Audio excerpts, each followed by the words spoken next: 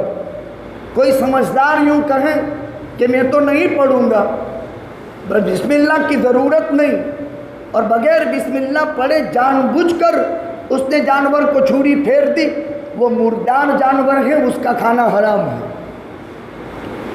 نہیں کھا سکتے۔ یہ بسم اللہ کی اہمیت ہے۔ اللہ نے بسم اللہ میں بے شمار فوائد رکھے ہیں۔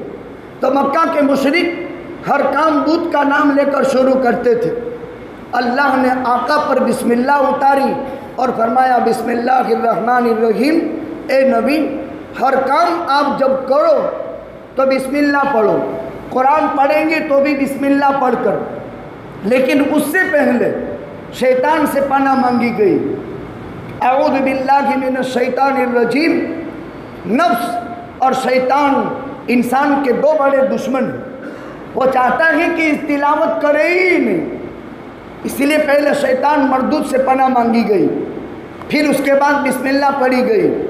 کھانا کھاتے وقت بسم اللہ پڑھیں گے، اس کھانے میں برکت پیدا ہوگی، 2 آدمی کا کھانا 4 کو کافی ہو جائے گا، اور بغیر بسم اللہ کے کھانا کھاؤ گے جتنا کھاؤ گے پیٹج نہیں بھرے گا۔ مسلم شریف کی روایت میں ہے مسلمان 1 انتڑی میں کھاتا ہے، کافر 7 انتڑیوں میں کھاتا ہے۔ کیا مطلب؟ ایک مسلمان جب بسم اللہ پڑھ کر کھانا کھائے گا، یہ غیر سے 7 گنا زیادہ، وہ 7 گنا زیادہ کھاتا ہے، یہ 7 گنا کم کھائے گا، اس لیے کہ بسم اللہ پڑھ کر کھانے میں برکت پیدا ہوگی۔ تو بسم اللہ الرحمن الرحیم، اس میں لفظ اللہ ہے، اللہ اللہ یہ اللہ کا ذاتی نام ہے۔ اللہ کسے کہتے ہیں؟ اللہ علم لذاتہ الواجد الموجود المستجمع لجمیع صفات الکمال والمنزہ عن کل عیب و نقصان۔ اس کا ڈکشنری میں لفظی ترجمہ معبود کا ہوتا ہے، پوجنے کے لائق ذات، عبادت کے قابل ذات، اور محاورے میں ترجمہ ہوتا ہے اللہ اس ذات کو کہتے ہیں جس کا وجود اصلی ہے، کسی کا محتاج نہیں۔ ہم اپنے وجود میں ماں باپ کے محتاج ہیں، ساری کائنات اپنے وجود میں کسی نہ کسی کی محتاج ہے۔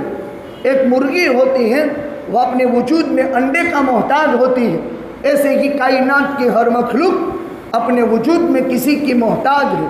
اللہ اس ذات کو کہتے ہیں جس کا وجود اصلی ہے، اس کا وجود اصلی ہے۔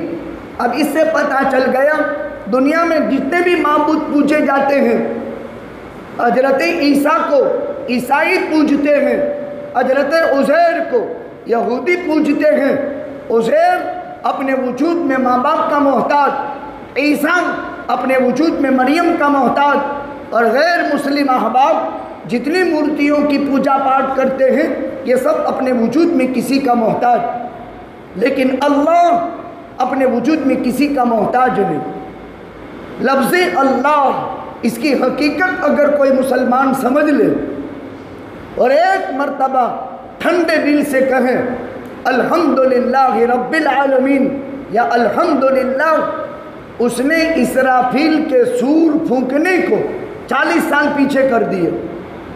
اللہ یہ اس کا ذاتی نام ہے، اللہ کے علاوہ کسی کے لیے جائز نہیں۔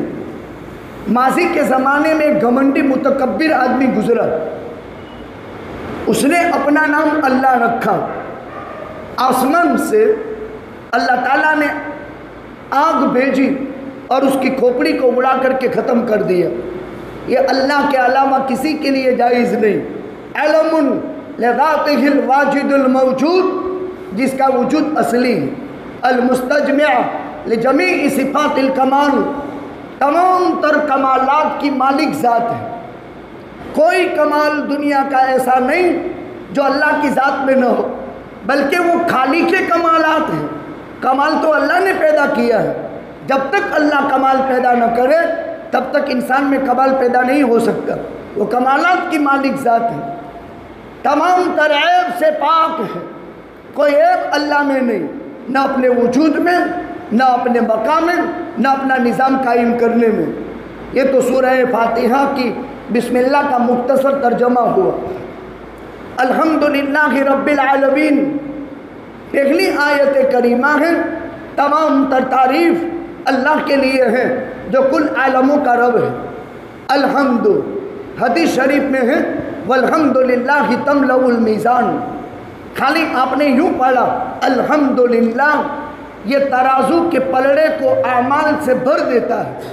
تملأ المیزان، اور میزان کا تراجوہ کتنا بڑا ہوگا؟ میزان کا تراجوہ ایک آسمان کے برابر بڑا ہوگا، اور ایک آسمان 500 برس کی مسافت کے برابر بڑا ہے۔ ایک مسلمان جب الحمدللہ پڑھتا ہے ایک آسمان کو ثواب سے بھر دیتا ہے۔ یہ بہت بڑی فضیلت کی چیز ہے الحمد۔ اس کو اسی لیے تسبیح فاطمہ میں 33 مرتبہ سبحان اللہ، 33 مرتبہ الحمدللہ، 34 مرتبہ اللہ اکبر پڑھا جاتا ہے۔ کتنا مختصر وظیفہ ہے، ہم تسبیحاں گھماتے جاتے ہیں، لیکن ایک مرتبہ یہ خیال دل میں لے آؤں کہ اس اللہ نے مجھے الحمدللہ پڑھنے کی توفیق دی، اگر وہ توفیق نہ دیتا تو میں الحمدللہ پڑھ نہ سکتا۔ کتنے لوگ ہیں جو کبھی بھی تسبیحات نہیں پڑھتے۔ اب مسلمان کی شان، اس کے جیب میں مسواک، اس کے جیب میں تسبیح، یہ مسلمان کی صفات ہیں، یہ مسلمان کی اوڑھ ہے۔ اور سفروں کے درمیان میں اس کا ساتھی قرآن ہو، اس کا ساتھی مسواک ہو، اور اس کا ساتھی جو ہے تسبیح کے لیے کوئی نہ کوئی مذکرہ ہو جس سے تسبیح ہو رہی ہے۔ اور اگر تسبیح نہیں ہے تو قدرت نے یہ ہاتھ بنایا، اس کا آکار دیکھو، اور اس کے آکار میں خدا نے تسبیح ودیعت کی ہے۔ ایک ایک بوٹ کا گنا جاتا ہے، اور ایک میں 15 ہے، دو میں ملا کر کے 30 ہے، اور اس پر پڑھا کرو تسبیح۔ یہ تو یوں امام نے سلام پھیرا اور یہ بھاگے گا، جیسے کوئی بہت بڑی مجبوری میں آ گیا تھا اور بھاگنا شروع کر دیا۔ بات تو امام کے پیچھے کھڑے رہتے ہیں، اور جو امام نے سلام پھیرا نے یوں گرفت کر کے نکل گیا، تو پھر یہاں آنے کی ضرورت کیا تھی؟ اسلام نے ضابطہ بنایا لِيَلِيَنِ مِنْكُمْ أُولُو الْأَحْلَامِ وَالنُّحَىٰ۔ امام کے ساتھ کون کھڑا رہے؟ پہلی صف میں امام کے پیچھے کون کھڑا رہے گا؟ جس میں دو صفات ہو، لِيَلِيَنِ مِنْكُمْ أُولُو الْأَحْلَامِ وَالنُّحَىٰ، جو عالم ہو، پڑھا لکھا ہو، نماز کے مسائل سے واقف ہو اور عقل مند ہو، وہی آدمی امام کے پیچھے کھڑا رہے۔ اس لیے اسلام کی تعلیم ہے یصف الرجال ثم الصبیان ثم النساء ثم الخناسہ۔ اسلام کا ضابطہ نماز کا کیا ہے؟ یصف الرجال، پہلے مرد کھڑے رہیں گے، مرد۔ ایک زمانہ تھا کہ عورتیں مسجدوں میں آتی تھی، بچے مسجدوں میں آتے تھے، ہجڑے مسجدوں میں آتے تھے۔ خناسہ کا ترجمہ میں کرتا ہوں، آپ یہ نہ سمجھیں کہ یہ لفظ کیوں بولتا ہے۔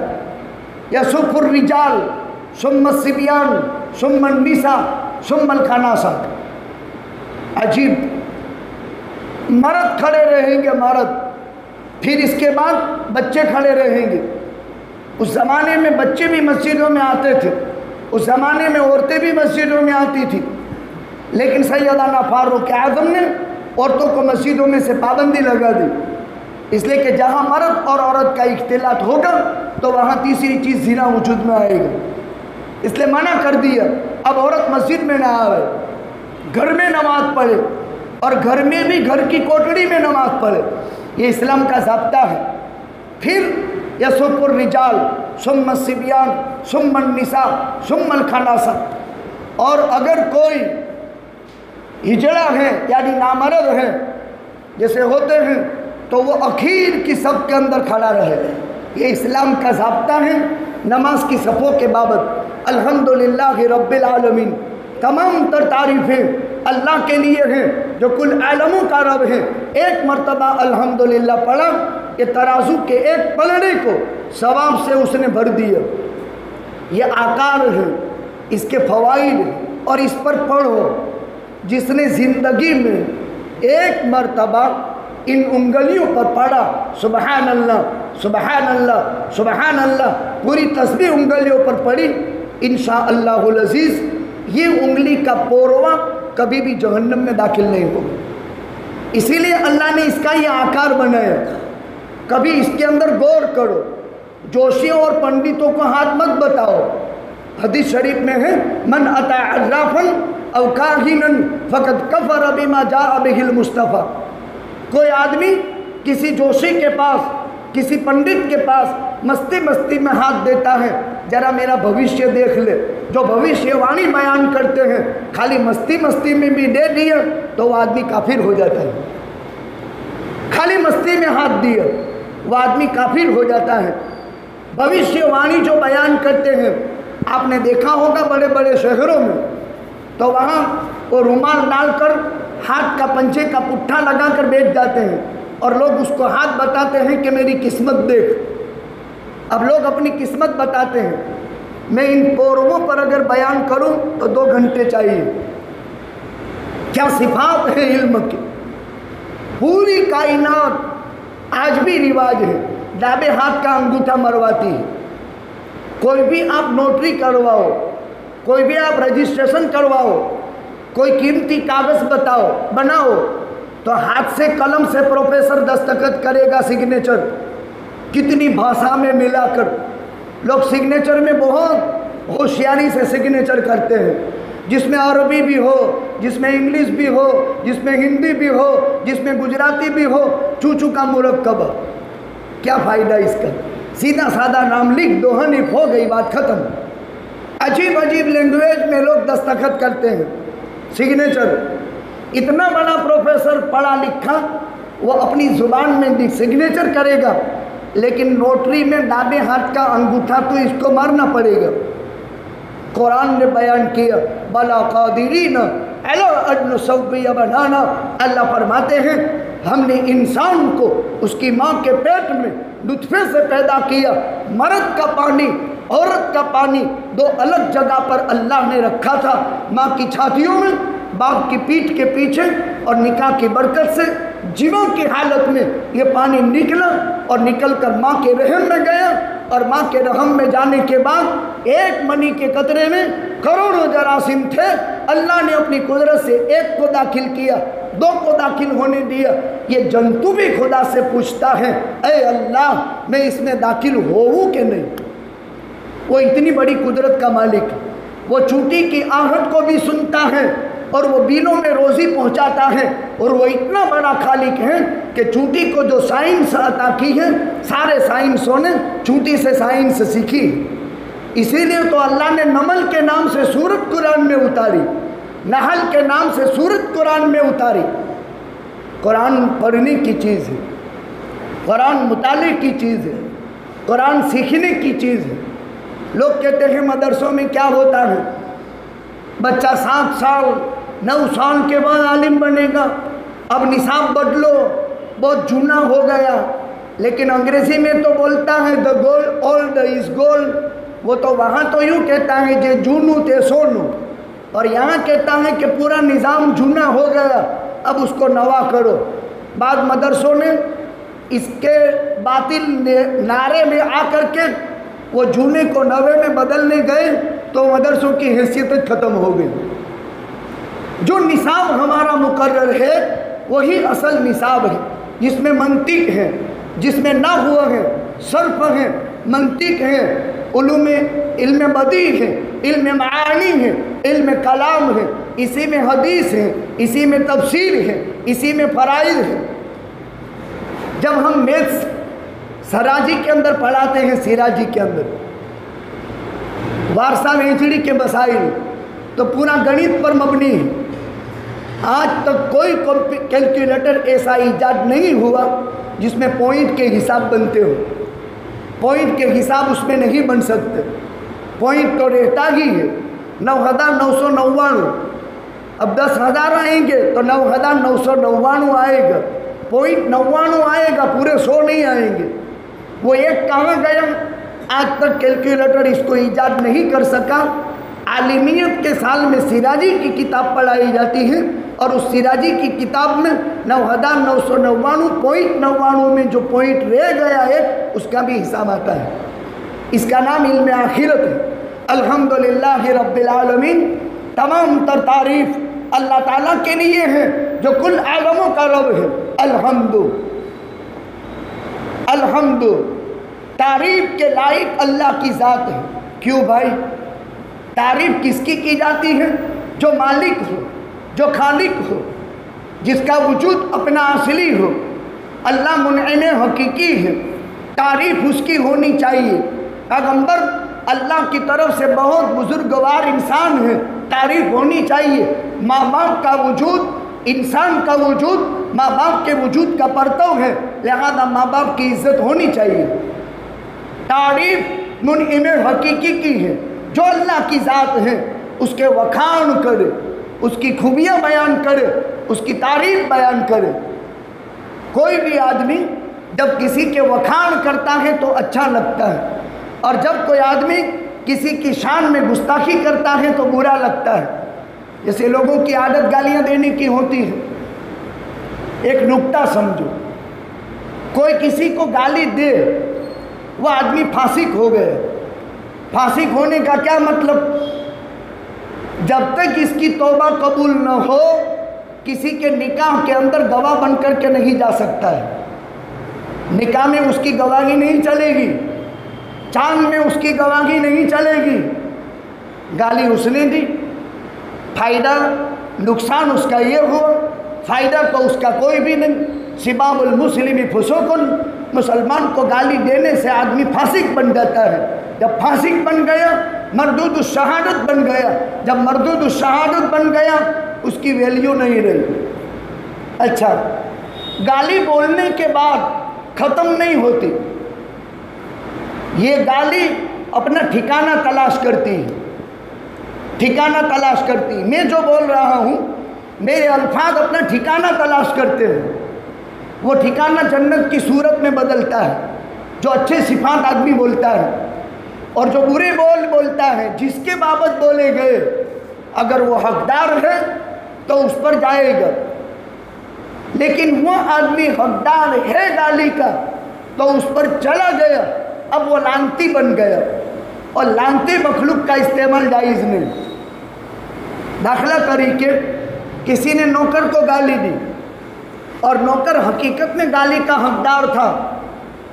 گالی سے یہ گالیاں مراد نہیں، وہ گالی جو عربوں میں چلتی تھی، اگر اس کا حقدار تھا اور وہ گالی اس کو دے دی تو گالی کا وہ حقدار تھا، گالی پہنچ گئی اس کو، لیکن اس کے بعد نوکر کو چھٹا کر دینا پڑتا ہے، اس نوکر کو استعمال نہیں کر سکتے۔ اللہ کے پیغمبر صلی اللہ علیہ وسلم کے زمانے میں آقا کا ایک قافلے کے اندر ساتھ تھا، ایک صحابیہ خاتون اونٹنی پر سوار تھی اور وہ اونٹ پیچھے رہ گیا تو اپنے اونٹ کو لان تان کی، برا بھلا کہا۔ اب وہ لعنت کا مستحق تھا، لعنت اس پر پڑ گئی۔ اللہ کے پیغمبر صلی اللہ علیہ وسلم نے اس صحابیہ خاتون کو نیچے اتاروا دیا اور نیچے اتروا کر کے فرمایا یہ اونٹ آزاد کر دے، یہ لعنتی ہو گیا اور لعنتی اونٹ پر اب سواری تیرے لیے جائز نہیں۔ یہ اسلام ہے۔ ایک جانور پر جب لعنت نہیں کر سکتے، گالم گلوچ نہیں کر سکتے، برائی کے ساتھ یاد نہیں کر سکتے، تو انسان تو الگ چیز ہے۔ الحمدللہ رب العالمین منعم حقیقی ہے، خالق اور مالک ہے، کائنات کو عدم سے وجود میں لانے والا ہے، اسی کا پوری کائنات پر نظام چلتا ہے۔ وہ مالک کے کن فیکون ہے، وہ پل جھپکنے کے برابر میں کیا کر دے وہ اللہ ہے۔ ابھی تک بارش نہیں تھی، اللہ کا فیصلہ ہو گیا، پل جھپکنے کے برابر میں کیا سے کیا ہو گیا۔ جو چیز خشک ہو رہی تھی وہ چیز تر ہو گئی، جس میں مردگی تاری ہوئی تھی اس میں زندگی کے صفات پیدا ہو گئے۔ وہ حی قیوم اللہ ہے، اللہ لا الہ الا ہو الحی القیوم۔ الحمد، تمام تر تعریف اللہ کے لیے ہے۔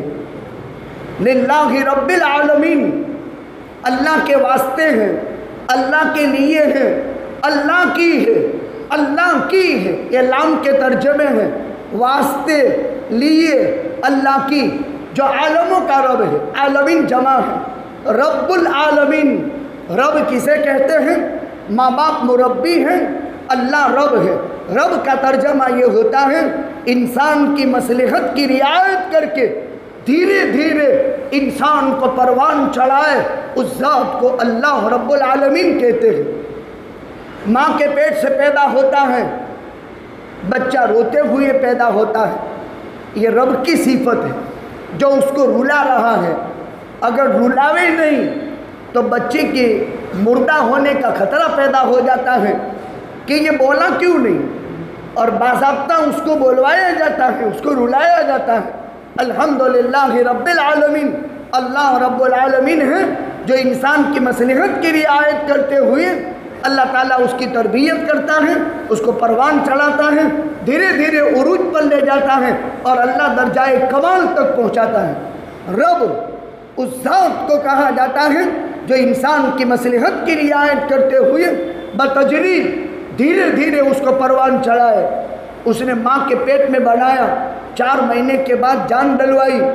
قرآن کریم کی 1000 آیتوں میں انسان کی تخلیق بیان کی ہے۔ وہ رب اللہ ہے۔ جب انسان اللہ کی تخلیق کی آیات پڑھتا ہے تو اللہ کی عظمت دل میں آتی ہے۔ اس نے بگڑنے کی جگہ میں بنانے کا کام کیا، رب ہے یہ، کل عالموں کا رب۔ پھر مارے گا اور مارنے کے بعد قبر میں بگاڑے گا، اور قبر میں بگاڑنے کے بعد بعد الموت کے دن پھر انسان اپنی قبر سے ایسا اگے گا جیسے کہ دانہ زمین میں ڈالنے کے بعد کمپل باہر آتی ہے۔ اسی لیے کہا جاتا ہے کہ قبر انسان کی آخرت اور برزخ کی پہلی منزل ہے۔ قبر والوں کے حالات بڑے عجیب ہوتے ہیں، اسی لیے ہر پیر جمعرات کو قبرستان جانے کا حکم دیا گیا، اسی لیے تعلیم دی گئی قبرستان جایا کرو، عالم برزخ کی پہلی منزل ہے۔ ہم یہ سوچیں کہ آج تک وہ چلتا پھرتا زمین پر تھا اور آج زمین کے اندر چلا گیا، کل کو ہمارا بھی یہ حال ہونے والا ہے۔ کتنے ہی مشغول انسان ہو لیکن کل وہ قبر کے سائے تلے سوئے گا، اور برزخ نے اس کا کیا حال بنایا کوئی نہیں سمجھ سکتا۔ اب ضرورت ہے اس بات کی کہ ان کے لیے ایصال ثواب کیا جائے، کچھ پڑھ کر بخشا جائے، رسمی طور پر ہی نہیں۔ ارے 3 تسبیح تو ہر انسان پڑھ سکتا ہے، چلو 1 تسبیح سبحان اللہ کی 100 مرتبہ ہر ایک آدمی پڑھ سکتا ہے، اور 1 سبحان اللہ جنت میں 1 درخت لگواتا ہے تو 100 مرتبہ سبحان اللہ پڑھا تو اس مرنے والے کے لیے ایصال ثواب کیا، اس کا کتنا بڑا فائدہ ہوگا۔ اس کے لیے زیارت کی مجلس رکھنے میں ایک فائدہ یہ ہوتا ہے کہ انسانوں کے دل نرم ہوتے ہیں، اور نرم قلوب میں بات اثر کرتی ہے۔ جیسے کھیتی اٹھا لینے کے بعد دوسری مرتبہ کھیتی کرنی ہو تو اس میں ہل چلایا جاتا ہے، اس میں بیلا چلایا جاتا ہے، اس میں سمان کیا جاتا ہے، اس میں چاس کیے جاتے ہیں، پھر دانہ ڈالا جاتا ہے۔ پہلے زمین کو نرم ملائم کیا جاتا ہے اور اس نرم ملائم زمین میں دانہ ڈالا جاتا ہے۔ یہاں زمین نرم ہے اور نرم زمین میں بات اثر کرتی ہے۔ الحمدللہ رب العالمین، تمام تعریف اللہ کے لیے ہے جو کل عالموں کا رب ہے۔ وہ بڑا مہربان ہے، نہایت رحم فرمانے والا ہے، روز جزا کا مالک ہے۔ اے اللہ، ہم تیری ہی عبادت کرتے ہیں، کرتے رہیں گے، تجھ ہی سے مدد چاہتے ہیں، چاہتے رہیں گے۔ اے اللہ، ہم کو سیدھے راستے کی ہدایت دے دے، ان لوگوں کے راستے کی جن پر آپ کا انعام ہوا، نہ ان لوگوں کے راستے کی جن پر آپ کا غضب نازل ہوا۔ آمین۔ اے اللہ دعا قبول فرما۔ بس میں نے ترجمہ کر دیا اور الحمدللہ رب العالمین میں سے ایک آیت کریمہ کا مختصر شرح کر دی۔ پیغام یہ ہے، چونکہ ہمارے مرحوم کے والد موسیٰ بھائی نگری ایک زبردست خدمت انہوں نے کی، کوئی بھی مذہبی کام، سماجی کام ہمیشہ استعمال ہوا یہ آدمی۔ جامع مسجد کے دروازے پر کھڑے رہ کر کوئی مدرسے کا چندہ ہو، کوئی مسجد کا چندہ ہو، کسی غریب کا بھلا کرنا ہو، یا کوئی بھی قومی سماجی مسئلہ پیدا ہو گیا تو جہاں دروازہ ہے وہاں کھڑے رہ کر اللہ کے لیے دیتے رہو. اور وہ بیان کرتے تھے، صاف پڑھتے تھے، دیتے تھے، اور اس کی آواز میں ایک تاثیر تھی اور لوگ سمجھتے تھے. یہ نیکی کیا بلندی یہ درجات آخرت میں دلائے گی وہ تو کسی کو معلوم نہیں. آپ نے دیکھا بہت بڑا مالدار، بہت بڑا عہدیدار، بہت بڑا عزت والا کبھی یہ کام کرتا ہے؟ اس کو وہ کیا سمجھتا ہے؟ اور سمجھتا ہے. چندے والے کے پاس کوئی کھڑا نہیں رہے گا، لیکن چندے والا جتنا بڑا گنہگار ہے اتنا تو کوئی بڑا گنہگار نہیں. میں آپ کو ایک بات سمجھانا چاہتا ہوں، یہ نیکی کو کم مت سمجھو. اس سے جتنی بھلائیاں وجود میں آئی ہوگی وہ ساری بھلائیاں اس کی قبر میں جنت کا باغیچہ بن کر کے آج کھیل رہے ہو. یہ معمولی چیز نہیں. میرا اپنا کیلکولیٹ ہے، میں ملکوں میں گیا ہوں، مجھے معلوم ہے کوئی شریف زیادہ وہاں کھڑا نہیں رہے گا، رومال کے پاس کھڑا نہیں رہے گا. ہم شما کھڑے رہیں گے بیچارے. اس کو عار سمجھتے ہیں. یہ عار نہیں ہے، یہ بہت بڑے شرف کی چیز ہے. کسی مسجد میں، کسی مدرسے میں اس سے علماء پیدا ہو گئے، اپنی زندگی کے آخری سانس تک وہ عالم جتنا کام کرے گا اس موسیٰ بھائی کے اندر دیو دیواجیو چھے کھسامہ ہوئی راکتا نہیں لاکتا جو کیا وہ درجات بلندی کا دلوایا ہوگا وہ تو اپنی قبر میں وہ محسوس کرتا ہوگا. اور میں گلا پھاڑ کر کے آپ کے سامنے ان کا یہ میسیج جو دیتا ہوں، انشاءاللہ اللہ اپنے فضل سے جنت میں ملا دے تو ہم اور آپ انشاءاللہ اس کا تذکرہ بھی کریں گے. ایک نیکی، لیکن لوگ کسی کی اچھائی اور اس کی تعریف سنتے نہیں ہیں. اور برائی کرنی ہو تو خالی آہستہ کہو نا تو بھی 10 مرتبہ پوچھے گا کیا. یہ انسانوں کی عادت ہے، کسی کی بھی برائی کرو. یہ فاسق ہے. ان الذین یحبون ان تشیع الفاحشۃ فی الذین آمنوا. بے حیا لوگ ایمان والوں میں بے حیائیوں پھیلاتے ہیں، اور ایمان والا کبھی ایمان والوں میں بے حیائی کی بات پھیلاتا نہیں. اللہ نے عقل دی اور دماغ کی سخت کھوپڑی کے اندر خدا نے اس کو رکھا، اسے انسان سوچے. تو چونکہ میرے تو دوستانہ تعلقات تھے اور ہماری زندگی کے کچھ راز تھے، وہ اللہ کی رحمت کے آغوش میں چلا گیا. اور ان کا بیٹا سلیمان ایک ورچسپ تھا. ان کی اولاد سے ہم کہتے ہیں کہ بھائی باپ کی جو اچھے صفات تھے ان کو اولادوں میں سے کسی نہ کسی کو بطور ورثہ کے لینا چاہیے، تاکہ اپنی باپ کی اس نیک فطرت کا ایک رواج دنیا میں باقی رہے.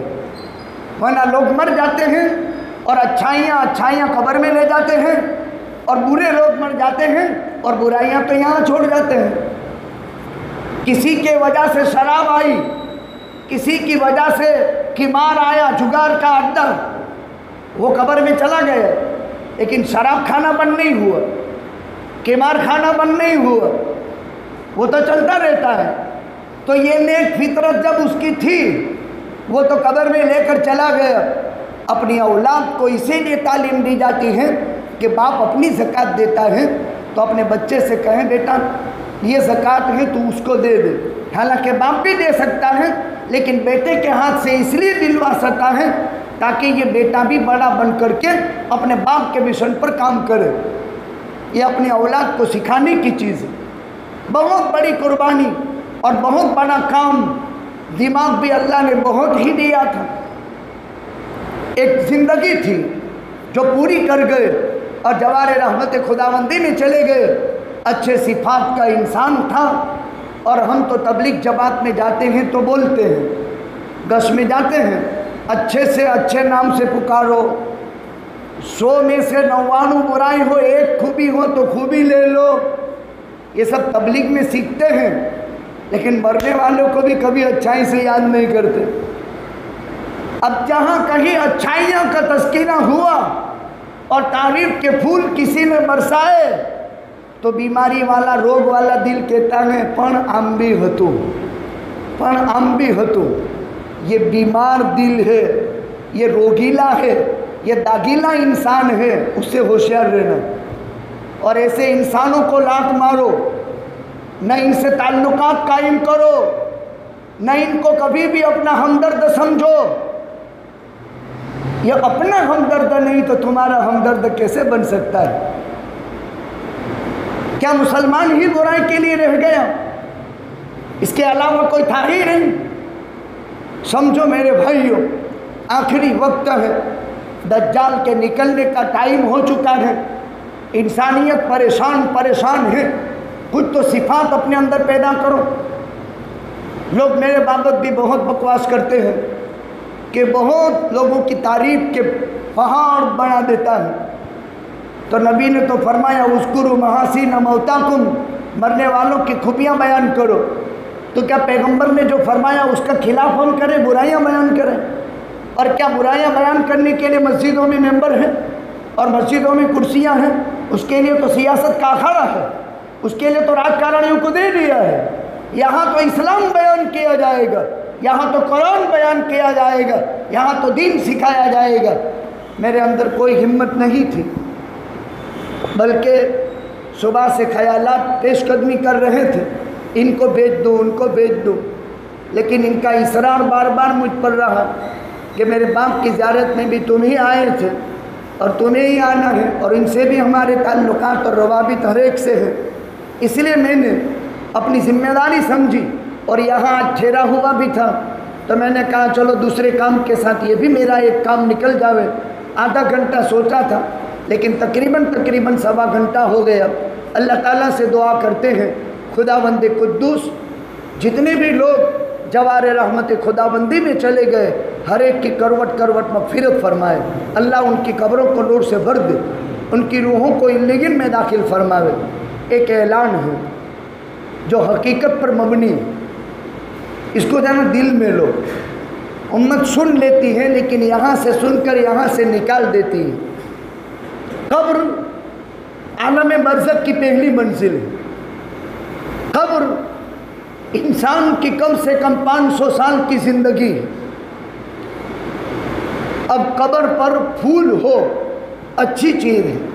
ہمارے یہاں پرانی قبروں پر 2 3 پتھر رکھ کر کے ڈھگلا کرتے ہیں۔ اب تو الحمدللہ ایک چادر ہوتی ہے اور درمیان میں پھول بچھا دیتے ہیں۔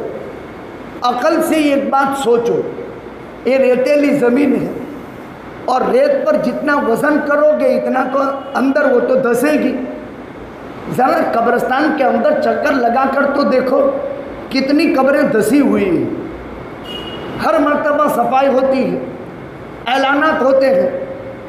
پرانی قبریں ہیں، 10 فٹ نیچے بھی قبر نکلتی ہے، 12 فٹ نیچے بھی قبر نکلتی ہے۔